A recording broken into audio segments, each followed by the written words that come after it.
écoutez Comme du monde, le seul balado où deux charmants zinzins plongent dans l'art méconnu de la construction d'univers imaginaires.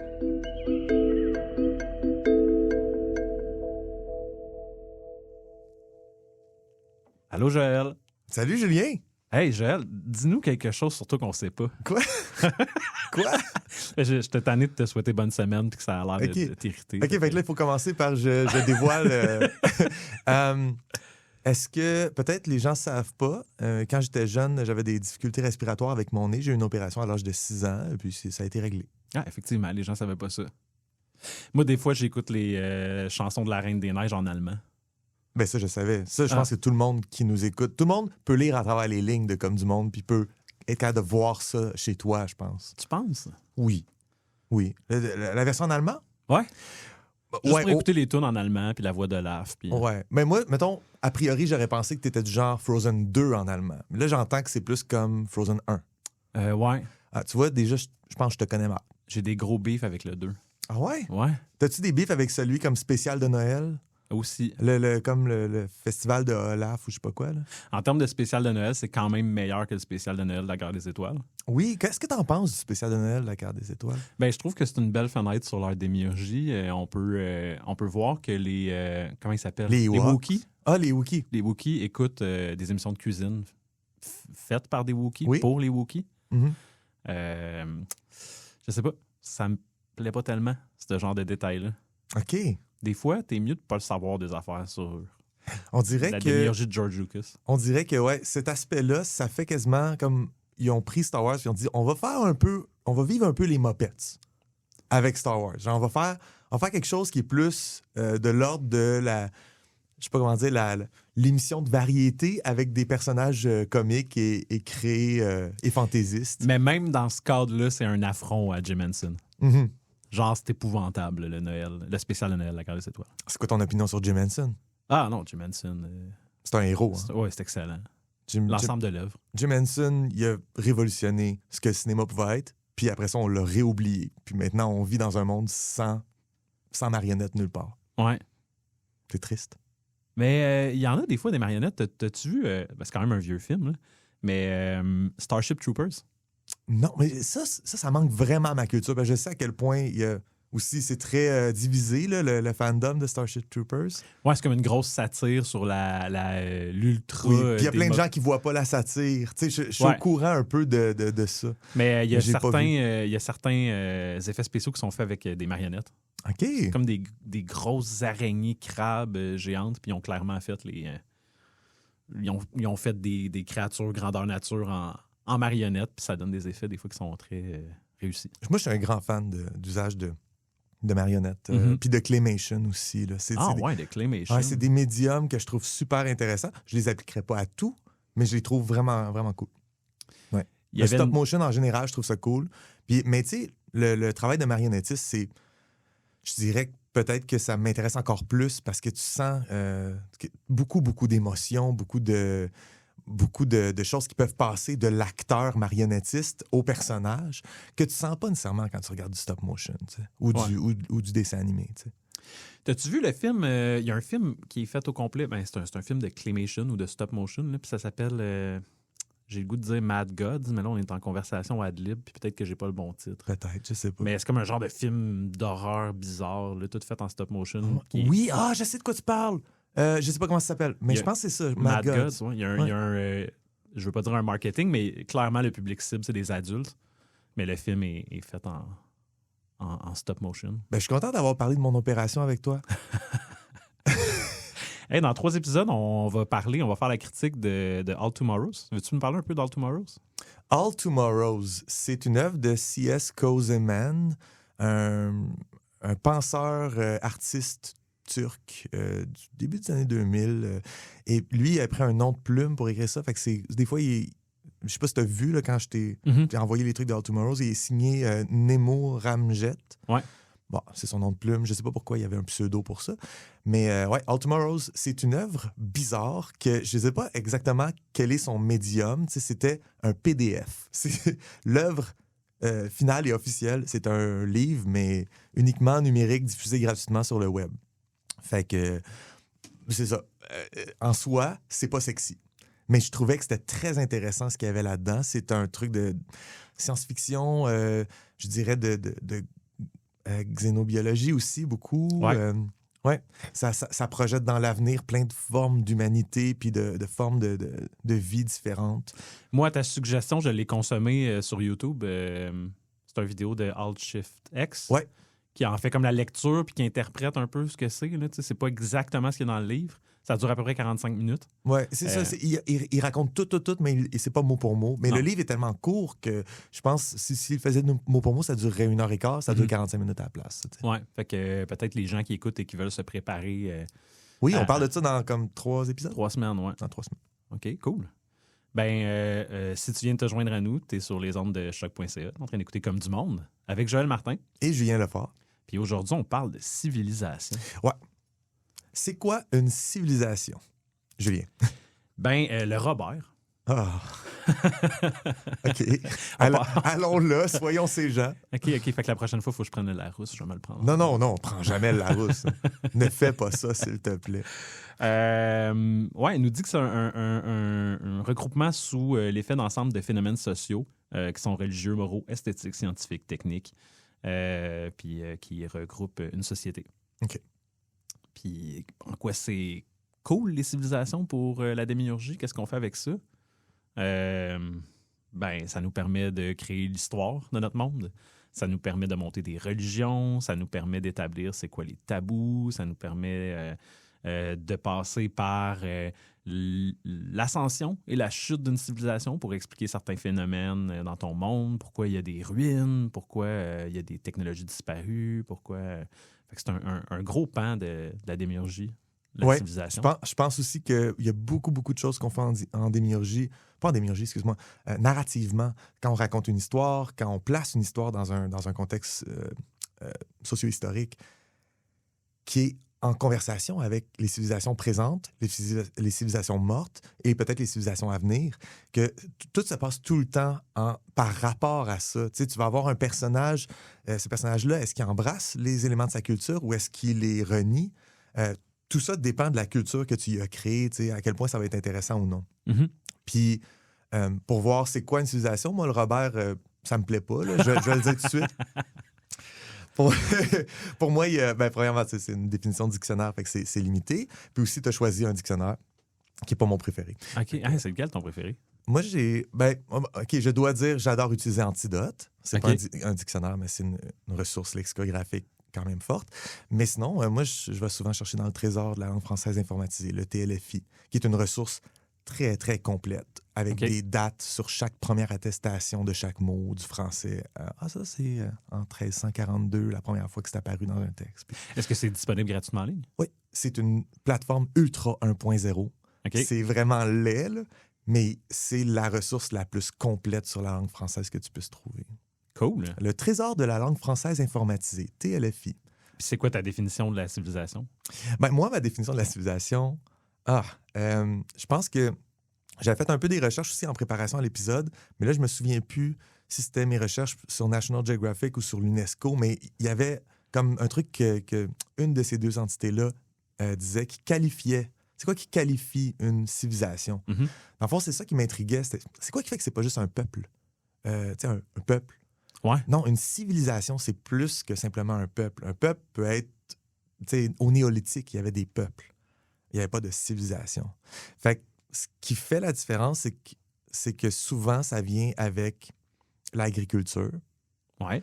Parce que tu vas avoir des peuples qui sont nomades, mais qui vont pas fonder une civilisation qui a cette force-là pour prendre le dessus sur sa région du monde, etc. Parce qu'une civilisation occupe un territoire, occupe un espace. Ouais, puis c'est possible d'avoir des peuples nomades qui ont pris beaucoup d'importance dans leur histoire, mais c'est pas par le mode civilisation classique qui ont pris de l'importance. Fait que ça m'intriguait de savoir c'était quoi qui faisait qu'une civilisation était classique. Mais ça part tout le temps avec l'agriculture parce que l'agriculture mène à une stabilité économique et qui mène à des surplus. Mm-hmm. Les surplus, ça mène à la présence d'un commerce, aussi à un pouvoir militaire pour pouvoir protéger les surplus. Fait que là, tu peux payer une casse militaire qui ne travaille pas dans un champ pour juste protéger les surplus. Puis là, tu commences à avoir une identité, une patrie, un sentiment de genre, on a un terrain qui est à nous, puis là, tout ce qui vient avec, genre, ça nous appartient. qui est comme les balbutiements du capitalisme, finalement, là, du système qu'on connaît aujourd'hui. Mais ça mène à une spécialisation, une diversification des professions qui mène à une urbanisation. Là, tu as des grands centres urbains.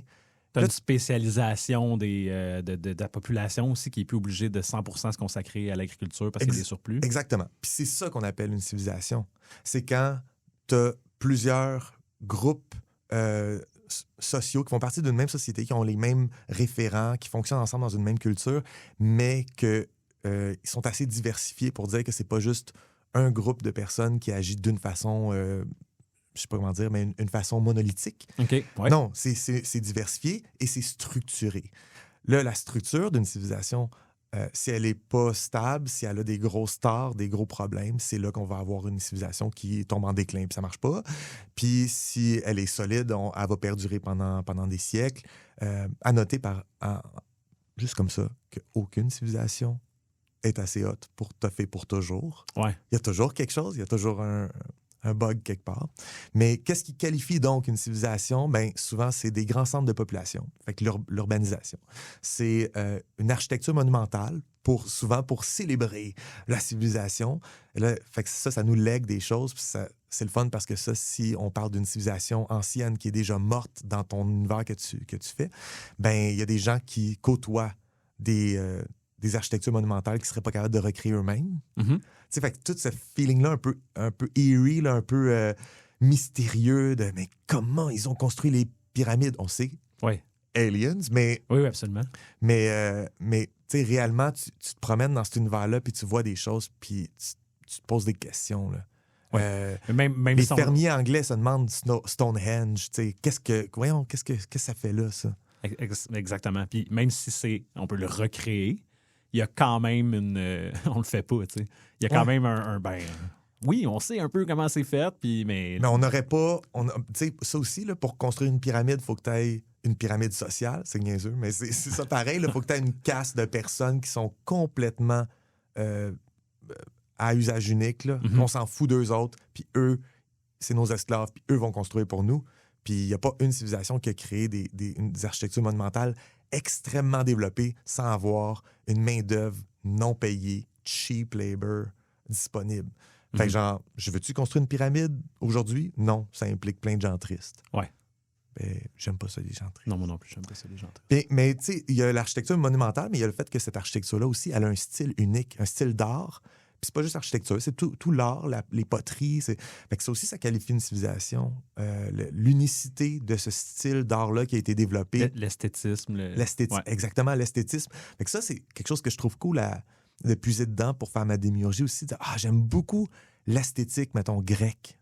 Tu sais, mettons le motif, la grecque là, qui fait un tour sur soi-même, un peu carré, les trucs bleus et blancs. OK, cool, mais je veux travailler avec ça. Ça peut être mon inspiration numéro 1 pour faire ma propre civilisation dans mon monde. C'est sûr que si on veut faire ça avec un peu de goût, on fait pas juste copier-coller. On s'inspire puis on mélange. Uh-huh. Mais c'est ça, les styles d'art qui sont uniques, c'est le fun. Puis je pense que si t'es un bon démiurge, puis tu crées une civilisation qui a son style d'art unique et que ce style d'art-là est tellement précis qu'il est reconnaissable par quelqu'un, tu sais, qui fait comme « Ah, c'est pas un truc elfique, ça? » C'est comme « Ah, Christ, ouais. Ça a l'air qu'il a créé une civilisation avec son propre style d'art, puis je suis capable de reconnaître une architecture qui a de l'air elfique, tu sais. » Oui, absolument. Fait que c'est ça. Fait que ça, c'est sûr que c'est un bon coup, là. L'aspect visuel voyons, je le cherche en français, là, mais The Shire. Là. Ouais. Tu sais, aujourd'hui, même si c'est totalement emprunté, mais c'est iconique. Tout le monde reconnaît ça quand on le voit. C'est la comté. Oui, la comté. Oui. Exactement. Mais je me rappelle que tu l'as fait avec les temples qui avaient un alignement astral. Là. Ouais, on avait parlé de ça, justement, que dans comment tu avais dessiné tes temples. Tu sais, des fois, ça peut être aussi simple qu'un dessin, une forme. Ça nous dit que c'est étranger, que c'est ancien, que c'est... Quand tu avais présenté ton art courant, tu avais parlé de ton processus tu étais un enfant puis tu faisais des petits dessins.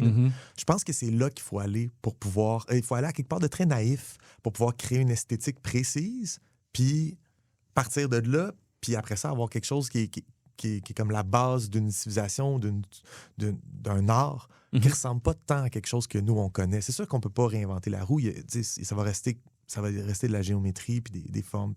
Mais il y a moyen de de faire quelque chose aussi qui est intéressant. Puis, ouais, fait que je vais revenir à ce qui qualifie une civilisation. Il y a ça. J'ai dit quoi? Les centres de population, l'architecture, l'art.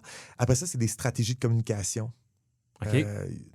Ça fonctionne pas une civilisation s'il n'y a pas une façon. La poste, genre, ou... La poste, mais aussi juste à l'interne, juste comme simplement le langage. Ouais, OK, ouais. Genre, partage une langue, puis t'as une civilisation. Partage pas de langue, t'as des problèmes. Mais ça va aussi avec les documents écrits. Fait que là, la forme écrite vient des civilisations. Les peuples qui n'ont pas créé une civilisation ont jamais créé la forme écrite de façon naturelle. Fait que ça commence avec les Obédiens puis Sumères, puis ça finit aujourd'hui. On peut pas se passer de documenter des choses. Là. Notre forme écrite numéro 1 maintenant, c'est des 1 puis des 0. Là. Mm-hmm. Mais il fut un temps où le scribe, c'était un atout vraiment important pour la pérennité de ton œuvre civilisationnelle. Absolument. Pour transmettre aussi ce que ta civilisation a fait pour le célébrer. Ouais. Après ça, tu as un système d'administration. Ça, c'est Rome, all the way. Ce qui fait que Rome a fonctionné, c'est toutes les routes menant à Rome. Fait qu'il faut que le territoire soit divisé en provinces. Il y a comme une façon d'organiser les choses, de déléguer beaucoup. Une civilisation va avoir ça. Une civilisation qui n'a pas ça peut pas vraiment aller en expansion. Une division du travail qui est complexe. Souvent, c'est ça, notre pyramide sociale avec... ben là, tu as les grands dignitaires, le clergé, le ci, le ça. Puis ce qui est le plus important, en fait, souvent, c'est d'avoir une figure d'autorité, souvent divine, une personne, le pharaon, là, puis d'avoir une caste de travailleurs manœuvres, puis que le pont entre ces deux-là soit très clair, où quand le pharaon dit X, tu fais X, tu n'as pas le choix. Ce qui mène à une civilisation, très souvent, va avoir un minimum autoritarianisme. Je pensais que tu cherchais le mot autorité, moi. Non, le fait d'être autoritaire. Okay. Autoritarien. Je sais comment dire ça. Ouais. Écrivez-nous. Totalitaire. Ouais, totalitaire. Je vais changer de mot. Puis fait que ouais, c'est ça. Ça mène souvent à ce que les civilisations soient plus axées là-dessus. Souvent, il existe d'autres formes mais j'essaie de regarder l'image générale. Puis finalement, c'est ça. Quand tu as tout ça, tu as quelque chose qui se qualifie comme une civilisation qui a des chances de fonctionner. Puis si la civilisation juste à côté a juste une meilleure récolte ou genre une meilleure caste militaire, ben là tu as des conflits, puis ta civilisation, elle va pas toffer. Il y a une des deux civilisations qui va se trouver à absorber l'autre ou détruire l'autre. Ça vaudrait son propre épisode aussi de juste parler des rencontres, les chocs entre les cultures. Il y en a qui absorbent, il y en a qui... Puis ça, en soi, c'est aussi intéressant que de désigner la civilisation elle-même, mais ça vient après. T'sais. Parce que si on laisse l'espace libre, c'est-à-dire qu'il n'y a aucun voisin, il n'y a aucune intervention de l'extérieur, on laisse un territoire donné à une civilisation assez grand pour qu'elle puisse prendre l'expansion. Est-ce que tu penses qu'elle peut juste perdurer dans le temps parce qu'on l'a jamais dérangé, puis on est dans l'utopie, mettons. Là. Ben oui, il existe des isolats comme ça, mais c'est jamais vraiment des isolats parce qu'en réalité, tu regardes, mettons, il n'y avait pas de contact avec personne. C'est pas vrai parce que quand ils ont commencé, ils étaient 4 sur cette île-là, puis il y a eu des contacts, puis il s'est passé des choses, puis là, il y a un peuple sur l'île qui n'ont pas de contact avec personne pendant 1000 ans. Mais il y a tout le temps... Une civilisation va naître. Puis à côté de cette civilisation-là, il y a d'autres civilisations émergentes, mais qui vont peut-être pas réussir leur jeu. Là. Est-ce que tu penses que... on parlait tantôt de communication, on parlait de monuments, de division du travail. Avec la connexion qu'on a entre nous, avec la mondialisation, avec la proximité qu'on peut avoir avec les gens partout dans le monde, est-ce qu'on est en train de possiblement assister, j'ai une grosse question, là, assister à une sorte d'unification, une sorte d'une seule civilisation. Je sais qu'on en est loin, là, étant donné les différents conflits qui ont... Écoute, Julien, je peux répondre à ta question, mais on dirait que si je dis oui ou si je dis non, c'est deux réponses vraiment niaiseuses. Oui, c'est ça. C'est une bonne question. C'est une question, il faut juste la poser, mais il n'y a pas de réponse. Je pense que le mouvement de mondialisation mène à ça, à certains égards, à l'égard économique, à l'égard culturel. Puis à un moment donné, tu sais, s'il y a une acceptation de tout le monde que, genre, il existe rien qu'une culture, puis il existe juste mettons, je dis ça de même au hasard, mais mettons, il existe juste l'anglais puis la culture américaine. Au hasard. Là. Au hasard, là, j'ai choisi ça. J'aurais pu choisir la culture birmane, mais j'ai choisi, je sais pas pourquoi, là, j'y étais comme vraiment freestyle. Mettons, là, ben, on arrive à cette situation-là où c'est tout le temps, la question que je trouve intéressante, c'est pourquoi? Pourquoi le transfert s'est fait? C'est une question qui est éthique, qui est comme importante. Mais si ce transfert-là se fait, c'est peut-être parce que chaque parent pense à son enfant, puis il va avoir plus d'avenir s'il est capable de parler anglais pour aller à Harvard, puis avoir... Fait que si chaque parent pense à son enfant, tu as une société qui s'en va vers cette unicité-là de la culture, qui va tout le temps vers la culture dominante. Fait que tu as un effacement de tous les petits groupes, les groupuscules, les sous-cultures. Puis un moment donné, tu te ramasses que il y en existe juste une. Là, c'est assez... c'est une hégémonie. Là, c'est assez... c'est le gros bloc de la culture humaine. Je ne sais pas si on va totalement là non plus, parce que à ça, tu as un mouvement réactionnaire à ça qui est tout à fait naturel. Exact. Qui est genre, oui, mais mon patrimoine, à moi, mes ancêtres.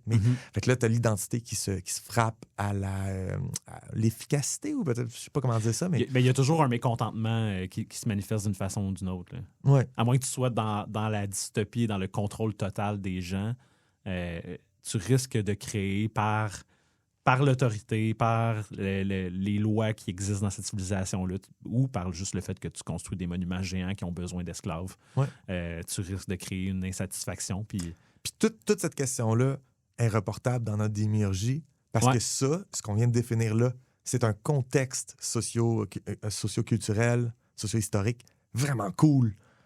La plupart des histoires qui nous touchent sont des histoires de underdog, les rebelles contre l'Empire. On est c'est facile d'aller s'associer à ça, mais c'est des histoires qui fonctionnent juste dans ce contexte-là, où tu as une civilisation qui a la mainmise sur toutes les autres. Mm-hmm. Tantôt, tu as établi plusieurs paramètres qui étaient souvent, je ne veux pas dire négatifs, mais qui faisaient en sorte qu'il y avait quand même une certaine injustice dans une civilisation. Est-ce que ce serait bon dans une démiurgie de jouer avec ces paramètres-là puis de les renverser? Exemple... comme quoi? Ben, je sais pas, on parlait d'autorité tantôt.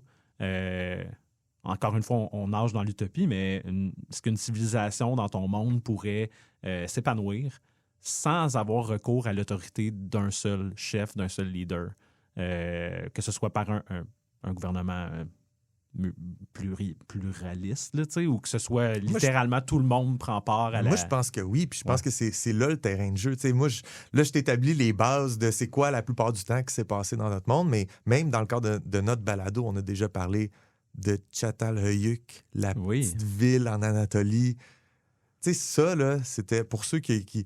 C'était notre épisode sur l'urbanisme. Sur l'urbanisme, épisode 5. Wow.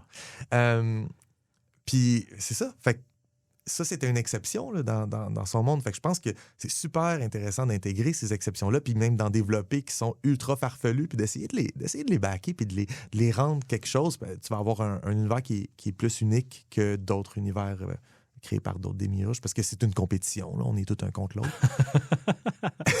Même au niveau de l'administration, de la séparation des tâches, on peut jouer avec pourquoi elle se fait. Pourquoi cette spécialisation-là se fait? Est-ce que tu nais dans une caste puis tu es obligé de faire ça toute ta vie? Ou même, est-ce que c'est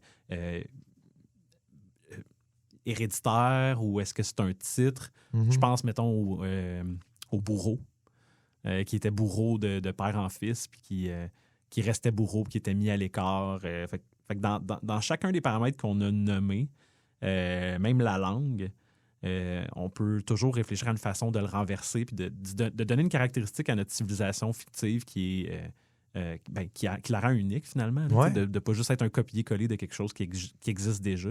Même quand on parlait de la genèse, l'agriculture permet puis là, on part. Est-ce qu'on ne pourrait pas donner un autre élément qui pourrait démarrer une civilisation autre que la découverte d'un élément ou d'une technologie? Puis il y a plein de civilisations qui ne sont pas nées de l'agriculture. Mm-hmm. Il y a des civilisations centrées autour des pêcheries qui n'ont jamais développé l'agriculture puis qui ont réussi à tirer leur épingle du jeu. Ouais. Fait que je regarde cette définition-là, je trouvais sur... je ne sais plus quelle ressource, mais UNESCO ou National Geographic. Il y a une vraie ressource qui parle de ça. Puis moi-même, je lisais, puis je fais comme, ouais, c'est des grandes lignes. Il y a plein d'exceptions super intéressantes. Cette définition-là, elle exclut tout peuple nomade. Moi, j'ai en tête une bonne dizaine d'exemples de peuples nomades qui ont survécu longtemps à travers une civilisation qui a fructifié, là. Juste pas par ces chemins-là. Je pense que ces chemins-là sont, à défaut d'avoir un meilleur mot, sont juste comme vanille. Ouais. Puis tu peux jouer avec. Puis c'est ton t'amuser. cadre de départ. Là. Ouais. Mais effectivement, le nomadisme aussi peut même justifier certains échanges d'une civilisation à l'autre. Ou, je pense même que ça mériterait quasiment son épisode. La société, le modèle social qui n'est pas une civilisation, là, qui échappe un petit peu à ces définitions-là. Puis tu vas voir que toutes les grandes civilisations se sont formées à force de genre raider des nomades, les rendre prisonniers, puis là, c'est devenu leur caste, leur sous-caste qui a permis à construire la pyramide. Fait que tu sais, tout ce rapport-là, il est comme... L'un va pas sans l'autre. C'est des peuples qui se côtoient, c'est des mouvements migratoires. Fait qu'une civilisation, c'est jamais à prendre, je pense, en vase clos.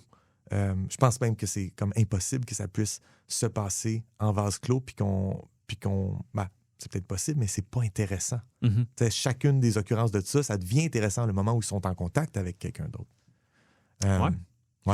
J'aimerais parler de civilisations anciennes. OK. De la chute, l'effacement, la disparition d'une civilisation, puis le legs que ça peut avoir dans ton monde en démiurgie. Moi, c'est tout de suite la première chose qui m'est venue en tête quand on a dit qu'on faisait un épisode sur les civilisations, que si je m'en sers, mettons, pour jouer à Donjon Dragon ou pour jouer à n'importe quel jeu de rôle, le concept du donjon, souvent, c'est les ruines. Oui, c'est ça. C'est les ruines d'un ancien peuple. Là. Exactement. Ouais. Puis dans ma démiurgie, je le fais, à plusieurs degrés, la civilisation déchue. Puis je pense que, pas que c'est un must, là, mais je pense que de voir la finalité d'une civilisation, même celle qui fait partie de ta narration, je pense qu'il faut comme pas s'y attacher. Puis il faut se dire, comment est-ce qu'elle finit, cette civilisation-là? Qu'est-ce qui va mener à sa perte? Même si c'est celle qu'on suit en ce moment, puis que tu ne penses pas dans ta narrativité parler de la fin de la civilisation actuelle, mais de l'avoir en tête quand même, qu'est-ce qui va mener à sa perte? Puis qu'est-ce qui peut mener une civilisation à sa perte, Julien? T'as-tu des trucs en tête qui sont tes trucs préférés pour un déclin et une chute totale? Un déclin et une chute totale, l'érosion peut-être de justement ces séparations-là dans les rôles sociaux. Révolte, conflit avec une civilisation plus performante ou conflit avec une civilisation plus attrayante. Je sais pas, t'en as-tu? Non, mais c'est bon ce que tu dis parce que c'est ça que j'entends. Il y a des conflits internes, puis il y a des pressions externes. Ouais. Mais dans les pressions externes, moi aussi, je vois, mettons, cataclysmes naturels et ces choses-là aussi sont très cool. Là, très cool. Désolé. La famine, la maladie, la guerre, très cool. Mais c'est sûr que ça, c'est des choses que naturellement, tu peux jouer avec ça. Je trouve par contre que c'est grandiose, un volcan qui est en éruption ou un tsunami immense, mais ça manque de force thématique en soi.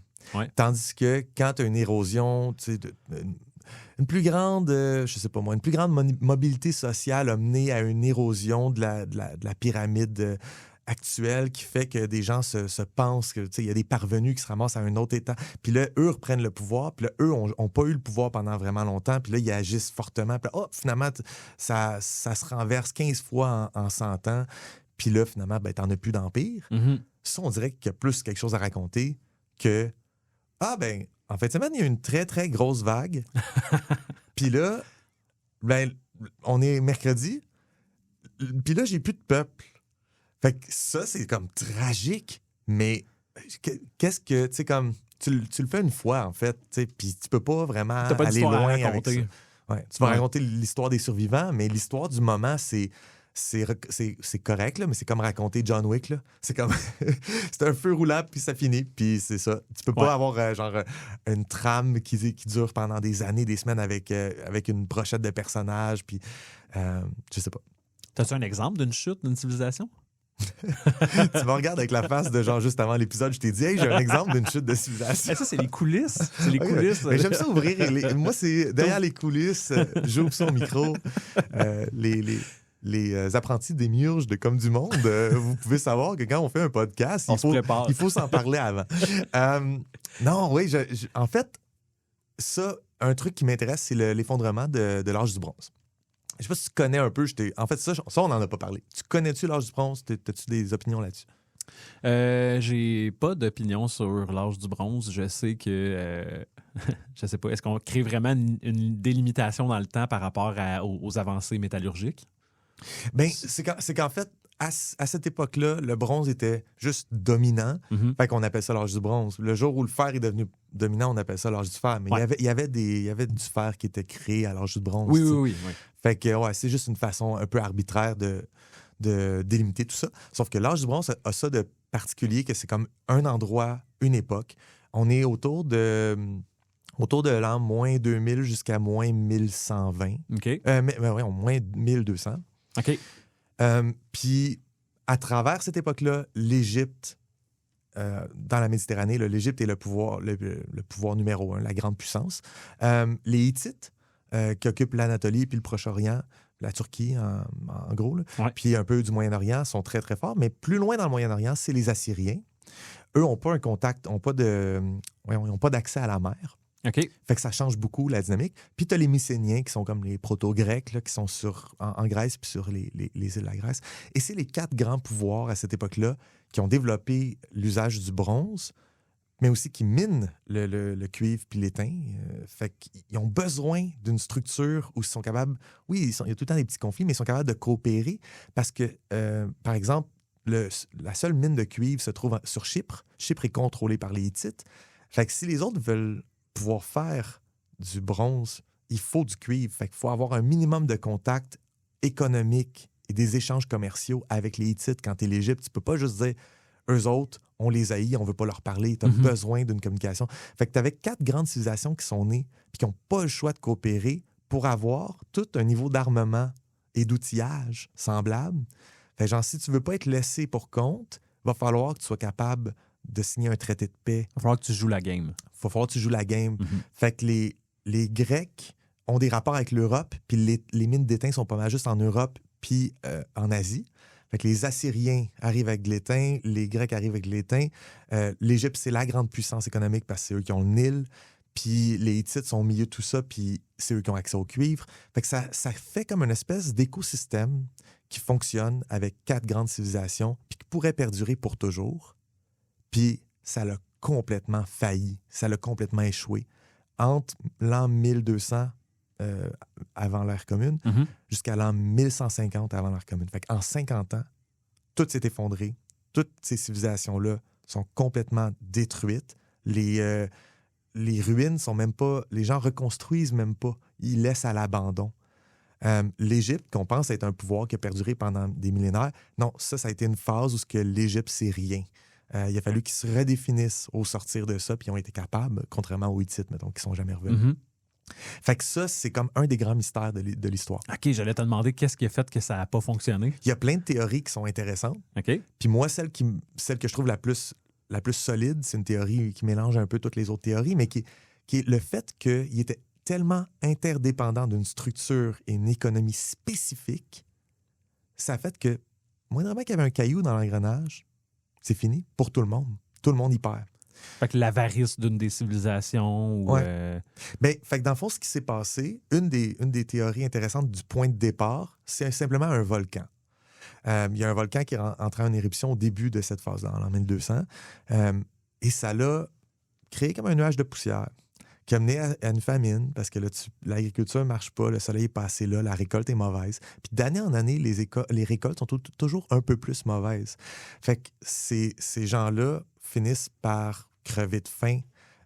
Ça amène des pressions à l'interne, mais aussi ça amène des pressions à l'externe où il y en a qui disent, mettons, les Assyriens, qui n'étaient pas vraiment liés au même système, étaient un peu plus en dehors, ben eux, ils ont fait comme, oh, c'est le temps d'attaquer. Parce que les Hittites sont rendus faibles, parce que je ne sais pas pourquoi. En réalité, c'est une famine, le gros problème. Fait qu'une série d'événements comme ça qui n'auraient pas coûté si cher à ce groupe de civilisations-là si ce n'était pas de la précision de leur interdépendance. Chaque élément du système de chacun d'entre eux était dépendant des éléments du système des autres. Il fallait juste une affaire pour que là, tu te retrouves que toutes les structures s'effondrent. Et là, il y a un peuple qui s'appelle... Pas un peuple. Il y a un truc qui s'appelle les peuples de la mer. Okay. On ne sait pas c'est qui. C'est documenté dans plein de documents antiques. Les peuples de la mer sont arrivés. Et pendant longtemps, les historiens, mettons, au 20e siècle, disaient les peuples de la mer sont arrivés, puis ils ont tout conquis, puis ils ont tout détruit. Comme on les voyait comme juste des barbares qui rentrent, puis qui rentrent dans le tas. Puis, finalement, les peuples de la mer, oui, c'est vrai, mais sont arrivés dans une situation où tout le monde, ça va déjà très mal. Puis ils ont juste comme... Ils ont dit, regarde... Ils ont vu une opportunité. C'est facile à raider ici. Puis il y a même des théories qui supposent que les peuples de la mer, c'est pas des... Il y a des gens qui disent ça, c'est peut-être les fameux Philistins bibliques ou c'est peut-être les Lydiens qui venaient de la Méditerranée. Bon, tout ce qu'on sait, c'est que c'était des gens qui débarquaient de la Méditerranée puis qui rentraient en Égypte puis qui prenaient tout pour eux.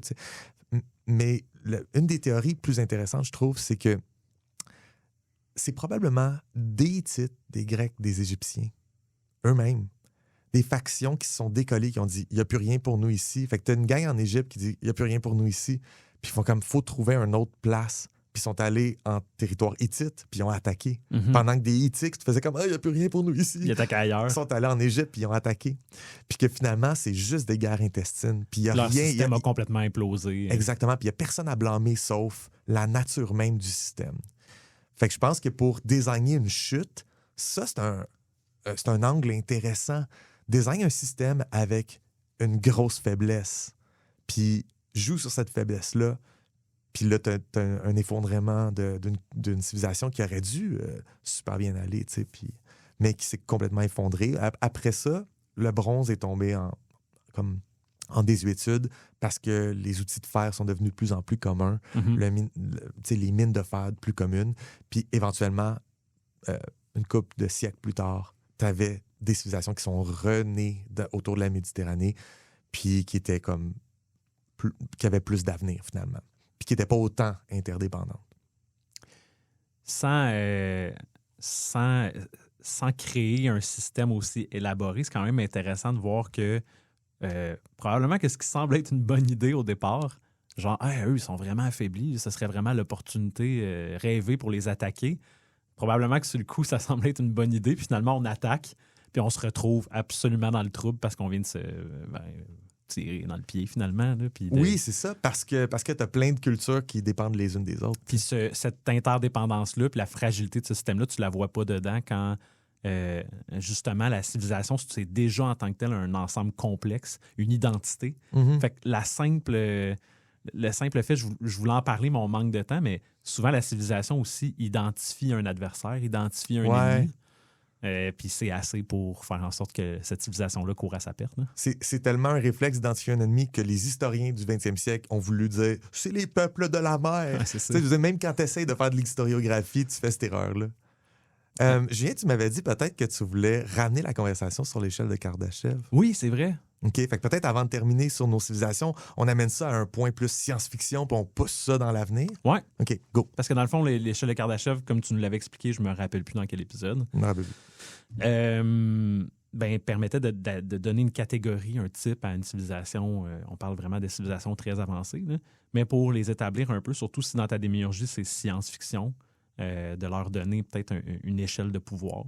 Fait que type 1, on parle d'une civilisation qui utilise la totalité des ressources de sa planète. C'est ça? Oui. OK.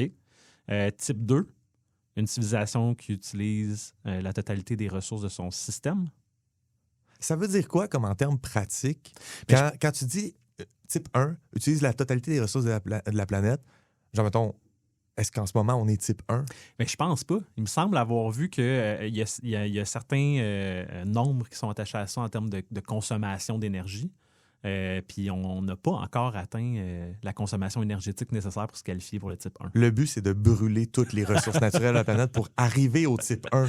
C'est comme du complétionnisme dans la vraie vie. Mais peut-être que de les brûler toutes, ça va faire qu'on n'atteindra jamais le type 1 finalement. Okay. Je pense que vient avec le type 1 une organisation efficace qui fait, puis aussi des sources d'énergie. Je pense que le point, mettons qu'on a zéro, là, mais c'est les ressources de la planète, c'est toute l'énergie qui est encapsulée dans la planète. Fait que c'est oui, l'énergie solaire qui nous vient du soleil, c'est aussi la géothermie, puis d'utiliser le magma pour aller plus loin dans la vie. Chose que j'ai pas faite encore. Toi, tu n'utilises pas ça, le magma? Ben, pas pour aller plus loin dans la vie. Type 2, on parle de comment ça s'appelle, la sphère de Dyson, c'est ça? Ouais, c'est ça. Tu fais ou l'essaim de Dyson, qui est la version un peu plus crédible. Nanotechnologique, là, qui est comme d'envelopper le soleil d'une sphère pour pouvoir utiliser son énergie. Ouais. Mais genre la totalité de son énergie. T'imagines une boule en miroir qui fait juste prendre tout ce que le soleil shoot puis qu'il le redistribue. Ça vient avec plein de problèmes là, astrophysiques. Là. Sur genre la stabilité du système solaire une fois que tu as fait ça. Oui, absolument. Oui, c'est vraiment de la science-fiction.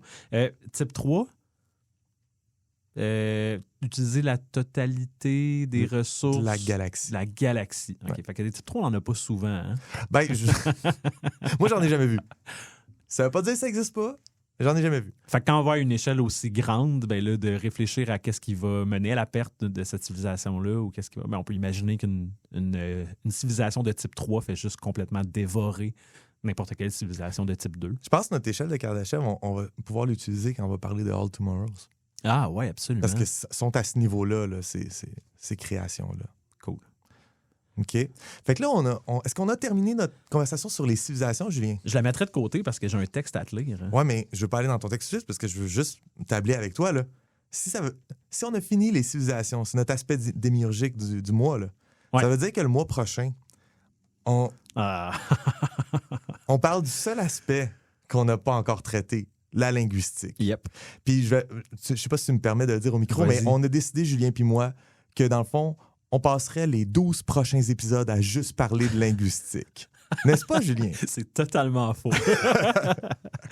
Non, mais on est rendu. Puis écoute, le hasard a fait qu'on l'a reporté souvent. Ouais. Mais là, on va devoir avoir cette conversation-là sur la linguistique. OK. Ouais. Mois prochain. Ouais. Parfait. Fait qu'on tombe en création Valterreur. Absolument. Ready? Oui, je vous dis ça. Parfait.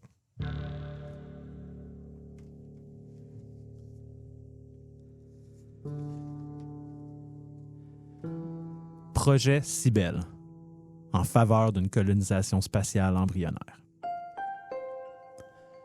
Chère direction, je fais par la présente la demande formelle que la sonde autonome Ada-Pharin soit convertie en mission robotisée autonome en vue d'une colonisation spatiale embryonnaire.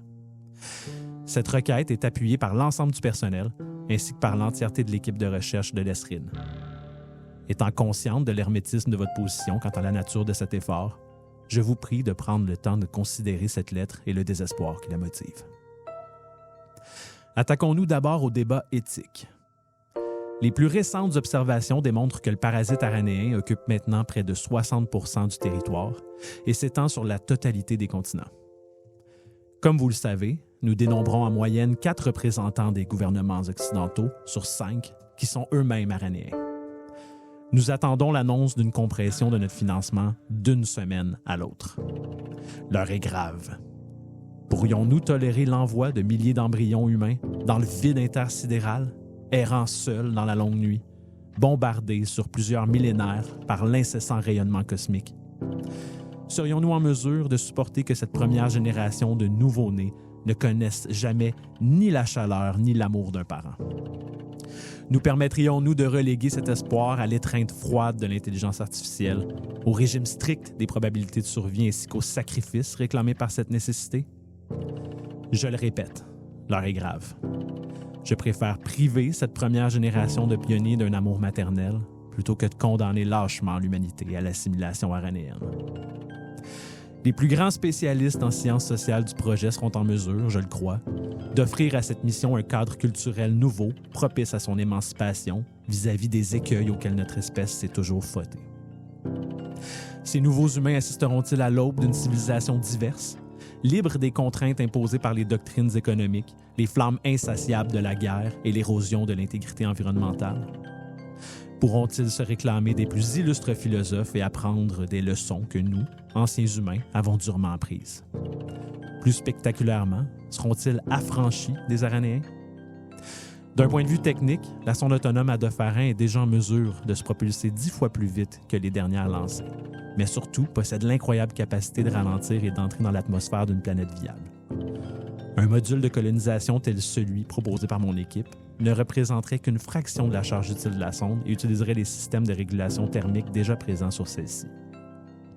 Les superbes avancées en robotique et en intelligence artificielle, dont l'Advanced Off-World Artificial Intelligence Project est en majorité responsable, pourront même permettre la collecte et la transformation des matériaux nécessaires à la fabrication d'utérus artificiels tout en assurant l'éducation, la protection et l'épanouissement de cette première génération d'humains nouveaux. J'attache à cette requête les plus récentes données en matière de SETI, Search for Extraterrestrial Intelligence, attestant de la découverte d'un motif régulier dans les ondes gravitationnelles en provenance de...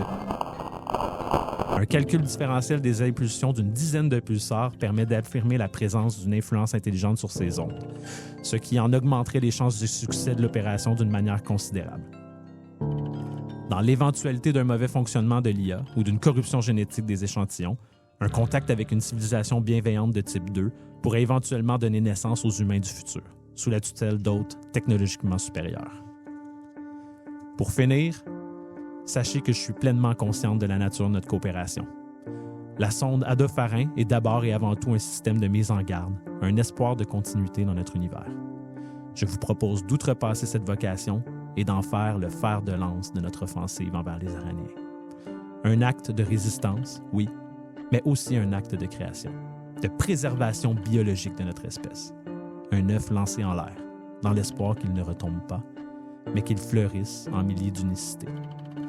Sous peu, lire ici plusieurs milliers d'années, une seconde génération d'humains sera bercée par la première et ajoutera sa marque à l'histoire lointaine des gens d'ici, des grands-parents reculés d'années-lumière que nous serons devenus. Que nous sommes, si vous voulez bien considérer cette requête. Humblement et humaine à jamais, professeur Monica Manfredo, directrice de l'Institut européen de recherche spatiale. Post-scriptum. Considérez la nature de cette correspondance comme un appui à l'adoption du plan de sabotage global du 5 novembre prochain. L'Institut demeure prêt.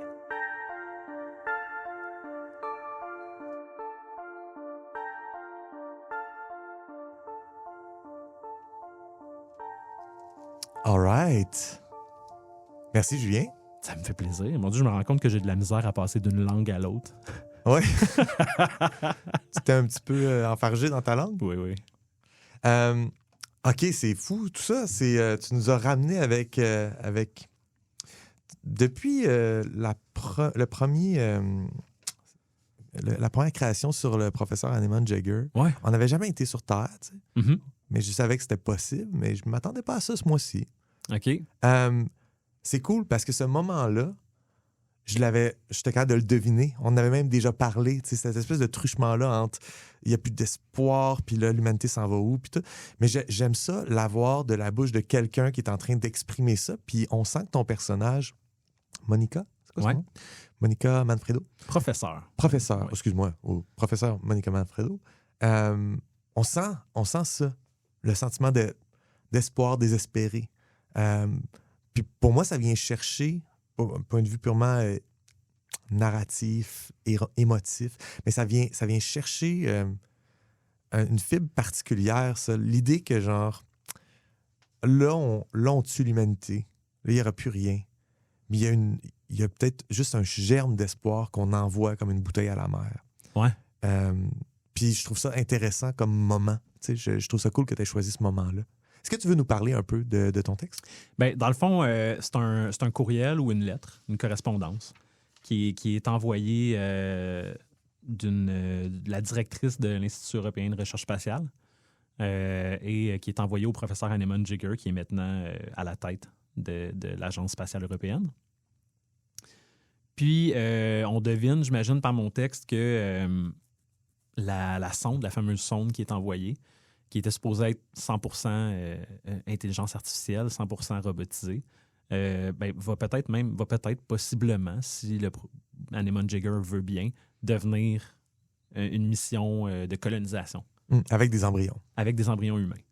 Fait que ce que ça ouvre comme porte, c'est que au début, depuis les commencements de Val-Terreur, j'ai toujours rejeté l'idée qu'il y avait possiblement des humains dans mon univers.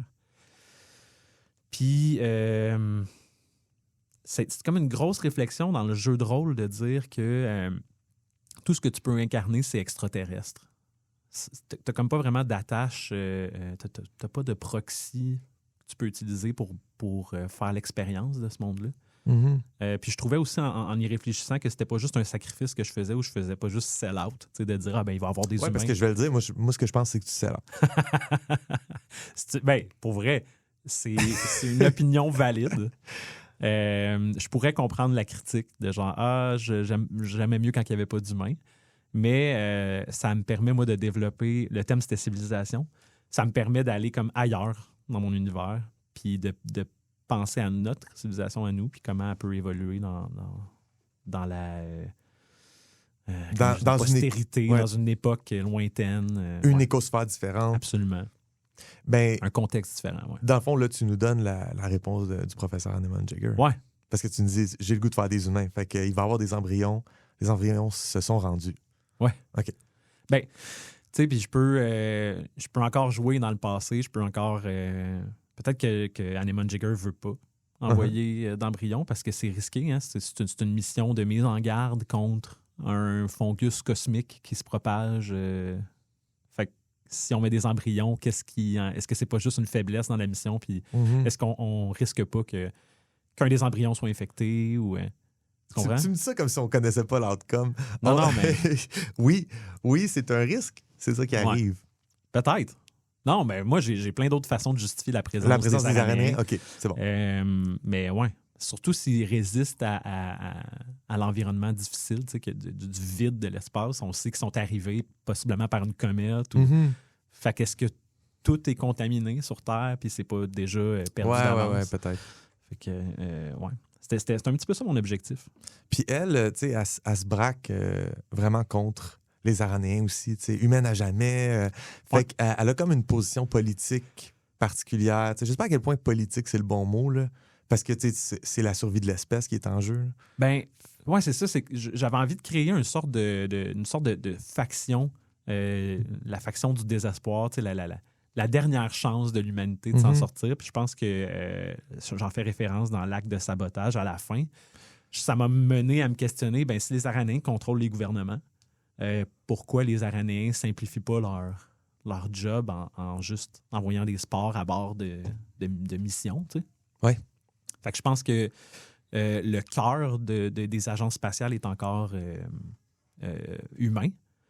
Puis on va assister éventuellement à juste comme un sabotage total des capacités d'envoi dans l'espace de modules ou de sondes. Ou un coup que la sonde a de faire un parti, on fait tout sauter. Puis, Ouais, puis après ça, il n'y aura plus d'options pour pouvoir contaminer plus loin. Exactement. Mettons que ça, c'est la dernière personne. C'est les deux dernières personnes qui sont pas aranéennes dans l'ESA.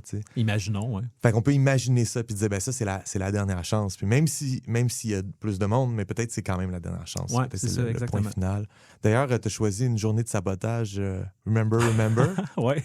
Guy Fawkes? Ouais. Guy Fawkes ou V for Vendetta?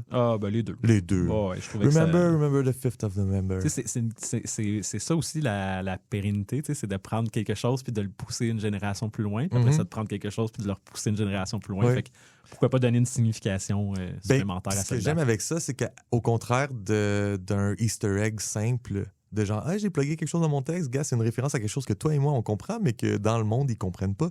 Non, c'est des humains en train de vivre sur Terre qui connaissent l'histoire du 5 novembre, probablement, puis fait qu'ils choisissent cette date-là. Ouais. Ils la choisissent ou c'est la plus... c'est un clin d'œil, mais... ouais. La tournure de phrase aussi, humaine à jamais, c'est-tu quelque chose que les humains se disent entre eux? T'sais? Parce que c'est un choix de demeurer humain, parce qu'on sait que les Aranéens forcent pas la... Non, c'est un choix aussi. Ouais.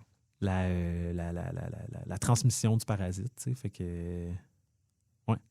Est-ce que, dans le fond, elle vit un débat sur est-ce qu'on envoie des embryons ou non? Tu sais, il y a toute cette conversation-là qui se passe avec elle-même. Selon toi, ce choix-là, tu m'as dit peut-être le docteur Neiman Jagger n'est pas d'accord, peut-être, mais est-ce que parmi les survivants, ceux que tu imagines être des humains à jamais, est-ce que tu penses que son choix à elle est impopulaire? Est-ce que tu penses qu'il y a des gens qui seraient la ligne dure de non, l'humanité n'a aucune chance de survivre, fait qu'on va finir avec genre le dernier soupçon d'humanité qu'on a ici et maintenant, parce que sinon ça veut dire faire plus d'aranéens? Mais je pense qu'il y a du monde c'est sûr qu'il y a du monde qui sont pas d'accord avec juste le fait d'utiliser l'embryon comme méthode de colonisation. Probablement qu'il y a des discussions à l'interne sur pourquoi ne pas utiliser ce qu'on appelle le sleeper ship ou... Oui, il y a d'autres façons. On peut en parler de ça aussi, le fameux voyage spatial interminable, comment qu'on fait. Ben, tu sais, celui des embryons me semble le plus accessible. Je suis sûr que, écoutez, si vous êtes calé dans ce domaine-là, écrivez-nous, là, mais... Ou juste, si vous habitez sur une autre planète, la planète Terre, et que vous écoutez ce podcast-là dans très, très longtemps, réagissez entre vous. Malheureusement, on va être mort. Hein. C'est ça. Okay. Mais le fait c'est parce que l'embryon se congèle plus facilement. Il y a plein de raisons pourquoi j'ai choisi ça. Les limitations techniques qu'on a, ben, c'est au niveau de la robotique, au niveau de l'intelligence artificielle, au niveau des superordinateurs, la vitesse qu'on a. Fait que moi, je peux jouer avec des paramètres complètement abstraits. Je suis dans le futur. Maintenant, on a développé ce niveau-là de vitesse de propulsion. On a eu des avancées en robotique, en intelligence artificielle. Fait que cet aspect-là se fait. Le paramètre qui tue, c'est la vitesse de la lumière. Oui. C'est qu'on ne l'atteint pas. Fait qu'on parle de plusieurs milliers d'années en voyage bombardé de rayons cosmiques. Fait que ça, quel effet ça peut avoir sur l'ADN? Ben, écoute, je peux jouer avec ça aussi. Puis dans les humains de Valterreur, vont-ils être comme complètement différents? Finalement, il n'y en a pas d'humains dans ton monde. Il y a des post-humains. Des post-humains, tu sais. Qui sont bizarres au bout. Oui. Ou est-ce que... j'ai même jonglé avec l'idée d'étudier les aranéens. Comment ça se fait qu'ils réussissent, eux, à se propager dans l'espace? Pourquoi ils sont soumis aux mêmes intempéries que n'importe quel autre organisme? Mais les aranéens ont accès aussi à un plan d'existence commune qui n'est pas limité par l'espace. Oui. Fait que ça peut les aider en communication, là, clairement. Probablement, oui. La magie. La magie des sports cosmiques. Mais non, ce qui est intéressant, selon moi, surtout, c'est l'aspect éthique.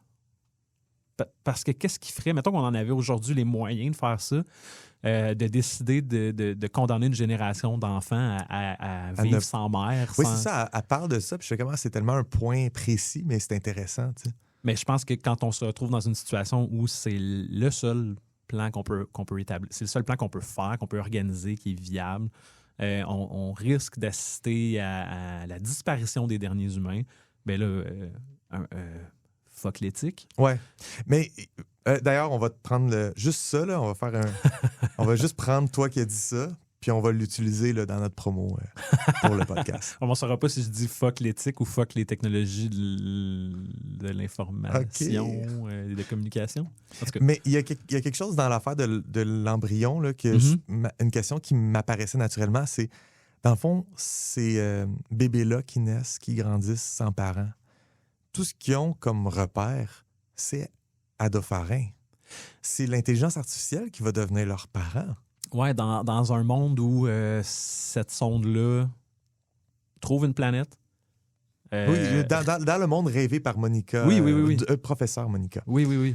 Dans le monde rêvé, quand la mission a un taux de succès à 100%, ces enfants-là sont pris en charge par l'intelligence artificielle qui fonctionne à son meilleur. C'est plate parce qu'on n'a pas de contact humain, puis il y a la problématique de genre... Tout ce qu'on reçoit de la mer puis de notre environnement quand on est ici, la flore intestinale, le paquet d'anticorps. Ouais. Bon. Mais c'est difficile quand tu es une sonde de faire du pot à pot. Exactement, oui. Ouais. J'avais le pot à pot en tête. Le pot à pot, tu l'as en tête. Ils n'auront pas de pot à pot, eux autres. Mais ouais. Fait qu'on sait déjà que ça s'est pas bien passé sur Valterreur puis il y a eu un atterrissage forcé, un atterrissage, un crash. On sait que ça, même la version 100% succès, elle ne s'est pas passée. Exact. Mais ma question, c'est que si elle s'était passée, c'est quoi les conséquences d'une humanité qui est née sans mère, qui a grandi sans mère, mais pas qu'il y a eu aucune mère, qu'il y a eu un ersatz de mère, qu'il y a eu une intelligence artificielle qui l'a bercé. Qu'est-ce que ça donne comme individu, tu sais? Puis ça va peut-être être un peu ça aussi. Peut-être que les humains sont en contact avec l'empereur Adolphore, puis c'est un peu ça. Je sais pas, là, c'est toi qui décides, ils se ramassent où les humains dans ton monde. Mais... Tu verras. Mais j'ai pas... je pense que je veux jouer avec les critères les plus extrêmes de cette situation-là. OK. Fait que l'abandon parental, l'isolation, l'opportunité de créer quelque chose de complètement nouveau aussi. Puis elle en fait mention quand elle dit qu'il y a comme une équipe de spécialistes en sciences sociales. On peut prendre ce qu'on a en ce moment comme civilisation, apprendre des erreurs qu'on a fait, puis mettre cette première génération-là de nouveaux humains sur la première marche, ou sur la prochaine marche, puis leur donner une poussée. Parce qu'on veut aussi que ça fonctionne, tu sais. C'est très... C'est la pensée magique un peu. Là. Tout ça est beau, mais qu'est-ce qui va vraiment se passer? Ah, ben oui. Elle en a aucune idée. Personne ne peut le savoir. Idéalement, il aurait fallu que ça existe, ça, sur Terre. C'est comme un groupe test. Eux autres ont été élevés par une intelligence artificielle. Puis là, tu as un problème d'éthique parce que ton groupe test, c'est pas mal plus tough de le justifier que ta survie de l'humanité et tes derniers suivants de notre patrimoine génétique. Je pense qu'ils n'ont pas le temps. Ils n'ont pas le luxe du temps. On n'a pas le temps de tester. On n'a pas le temps. Essayons comme de mettre les meilleures cartes dans le paquet. Là, puis on l'envoie. Puis après ça, c'est hors de nos mains. Puis c'est pour ça qu'elle dit grands-parents reculés d'années-lumière. C'est comme c'est nos enfants, c'est nos petits-enfants. Mais ça peut prendre... quand ils vont arriver à destination, c'est certain qu'on n'est plus là. T'sais. Ce qui m'amène à une autre question que j'avais notée. Ouais. C'est les embryons de qui? Aïe, aïe. Tellement de bonnes questions. On est tout le temps pressé un peu quand on fait ces créations-là. Puis Fait que tu n'y as pas pensé? Ben, j'y ai pensé. Okay. J'ai cherché. Est-ce qu'il existe une sorte de librairie d'ADN? Est-ce qu'on a une réserve d'embryons? Est-ce qu'on a sûrement que l'humanité a une réserve? Il y a une réserve de grains en Norvège. Il doit bien avoir une réserve d'embryons quelque part. Ouais. Puis ça fait partie de la question éthique. Est-ce qu'on les choisit au hasard, les embryons qu'on envoie, ou est-ce qu'on sélectionne les plus performants? Est-ce que, les meilleurs humains. Non, mais tu comprends qu'au niveau génétique, on ne sait pas dans mon monde c'est quoi les avancées. C'est tellement genre une porte ouverte sur l'eugénisme. Là. Absolument. Mais sauf si la solution que tu proposes, au hasard.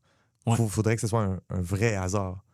Prends 8 milliards de personnes, puis assigne-leur des numéros, pick and choose. Pas juste ça aussi.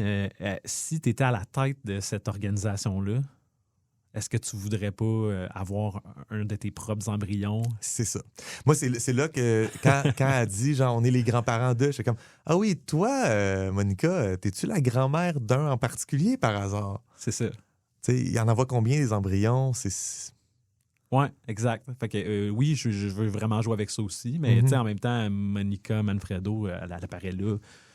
Est-ce qu'elle va réapparaître? Est-ce qu'elle joue un rôle important? Je les vois un petit peu comme des fenêtres ouvertes sur des gens qui vivent une situation dont l'issue est déjà décidée pour eux. Ouais. Fait que pour moi, elle n'est pas nécessairement grandiose. La lettre est grandiose parce qu'elle sauve l'humanité. C'est un manifeste. Oui, exact. Historiquement, dans mon monde fictif, elle a une valeur. Mais, est-ce que... oui, je pense que oui. Je pense que je peux raconter une histoire qui est entièrement basée sur ça. Ben oui. Est-ce que tu envoies ta progéniture dans l'espace? Est-ce que... Puis aussi, avoir un œil sur l'aspect purement génétique, biologique, que faut que tu te poses la question, combien d'embryons faut envoyer? Combien c'est quoi le matériel génétique nécessaire à avoir un peuple qui souffre pas de gros problèmes congénitaux à la première génération, dès la deuxième génération, en fait. Fait que tu veux aussi avoir un bon bassin génétique complexe. C'est le plus d'humains, le mieux. Mais ton espace est limité, c'est une sonde spatiale, puis les sondes spatiales ou n'importe quel objet spatial avec le genre de technologie qu'on a aujourd'hui, chaque gramme est important. Ouais. Pour le fonctionnement de l'engin, là. Pour que l'engin se rende à destination. Pour que... Il y a aussi l'idée que la sonde collecte elle-même ce qui est nécessaire. Tu sais, je sais pas comment dire ça, de démarrer ces embryons-là, de les mener à terme, de les dégeler, entre guillemets. Ouais. Ben, c'est pas quelque chose qui est obligé d'être fait dans l'immédiat de l'arrivée. T'sais. Non, la sonde, elle arrive, elle peut installer elle peut-tu terraformer carrément? Ben, ça fait partie. Tu sais, quand on parle, mettons, de colonisation de l'espace, moi, dans mon monde, j'ai pas parlé de terraformer, j'ai trouvé de trouver une planète qui est déjà habitable. Mm-hmm. Mais si on a accès à des ressources illimitées, on veut préparer le terrain puis terraformer avant d'envoyer quelque chose. On veut envoyer des missions robotisées pour déjà construire des infrastructures. Puis... Fait qu'on est dans avant l'arrivée de... On est dans le très lointain. Là, mais là, on n'est pas dans ce genre de science-fiction-là parce que tu nous places... Tu dis pas en fait la date de cette lettre-là, mais c'est à notre époque, là, ish. Oui, je pense que j'avais donné une date pour le professeur Anemone Jigger. Là, C'était comme 2034. Ah oui, c'était avec le Romano Fafo. Oui, exact. Fait que là, je pars du fait que je peux jouer avec son âge. Elle occupe maintenant une position différente dans une organisation quand même de renommée. Fait qu'il y a du temps qui a passé. Ouais. Je joue avec le fait qu'on ne sait pas trop c'est en quelle année. OK. Ouais. Mais, tu sais, idéalement, nous, là, mettons qu'on se place comme humains, si on voulait coloniser l'espace, idéalement, on le prépare mieux que ça. Oui, ça, c'est vraiment quand tu as dit on lance un œuf dans les airs et on espère qu'il ne retombe pas. Là. Ouais. C'est parce que... Fait que toute la conversation qu'on a là, on est en train de prendre des décisions sur le fly dans une conversation qui dure 20 minutes. C'est le temps qu'elle a réellement pour prendre ces décisions-là, tu sais. Ouais. Ça se passe sur quelques jours. Je comprends que, OK, ben là, on peut faire ça, on peut faire ça, on peut faire ça. Tu sais. Comment tu trouves des embryons? Comment, tu sais, il faut qu'elle se débrouille avec les moyens du bord en n'ayant pas toutes les ressources que l'agence complète aurait parce que la moitié de son agence est gangrénée. La moitié de son agence, non. Non? La moitié des gouvernements. Le 4/5 des gouvernements. Mais moi, je pense qu'elle a une équipe parce qu'elle a dit au début que sa requête est appuyée par son équipe et l'ensemble du personnel de recherche. Fait que est-ce que c'est son pet project? Tu sais, c'est quelque chose qu'elle fait sans le dire. Puis dans le fond, elle attend juste le go. Puis elle est prête, tu sais. Uh-huh. Fait que moi, c'est ça un peu dans ma tête. OK. Elle a utilisé son temps et ses ressources pour faire quelque chose en parallèle parce qu'on peut s'imaginer qu'à partir du moment où l'avenir de l'humanité est en jeu, on n'est plus en mode je rentre le matin à 8 h, je m'en vais à 4 h. T'sais. Moi, je pense qu'ils travaillent jour et nuit. Puis le fait aussi qu'ils ont un acte de sabotage de prévu montre qu'ils ont un certain... Il y a une organisation qui est en train de se faire. Là, ils se coordonnent dans leurs activités terroristes. C'est plus l'Agence spatiale européenne de tes parents. T'sais. Non. C'est ça. Not your dad's spatial agency. Ouais, OK. Ben, je pense que... Je sais pas si tu avais d'autres éléments à nommer de ça. Mais peut-être je peux parler un peu d'une petite chose que j'ai vue. Okay. Anemone Jigger, professeur. Cette personne-là n'était pas docteur à l'époque. Est-ce que c'est une promotion? Plus d'études? Ou c'est juste une erreur de Julien? Ça peut être un peu des deux. Ou peut-être je me rappelle mal, mais il me semble que c'était docteur. C'est une promotion, passer de docteur à professeur? Mais je pense que tu as changé de poste dans l'organisation. Tu étais docteur parce que tu as un doctorat. Ouais. Tu es rendu professeur parce que tu enseignes tu as une chaire de recherche à toi. Je sais pas c'est quoi. Je me l'encercle. Il va falloir que je réfléchisse. En ce moment, on est à l'UQAM. Je suis pas foutu de dire c'est quoi. Fait qu'on a un petit problème. Écrivez-nous. Écrivez-nous. Expliquez-nous la différence entre un docteur et un professeur. On est deux gars avec un micro dans un garde-robe, nous autres. On connaît pas ça. C'est ça. Est-ce que c'est terminé pour aujourd'hui, Julien? Ben oui. De quoi on parle la semaine prochaine? La semaine prochaine, on fait prise chaude. Avec Annie de retour. On reçoit Annie Bouffard. Puis après ça, ben moi, je vais présenter une création visuelle, à mon habitude. Hourra! Le préféré de tous les fans de Comme du Monde. Cool. Ben, on se voit la semaine prochaine. À la semaine prochaine, Julien. Bye bye. Ciao. Comme du Monde, un balado signé Joël Martin et Julien Lefort. Écrivez-nous au comedumondepodcast@gmail.com. Participez à la conversation sur Discord. Abonnez-vous au balado sur votre plateforme préférée Et suivez-nous sur Instagram, YouTube et Patreon. Tous les liens sont dans la description. Merci d'avoir écouté Comme du monde.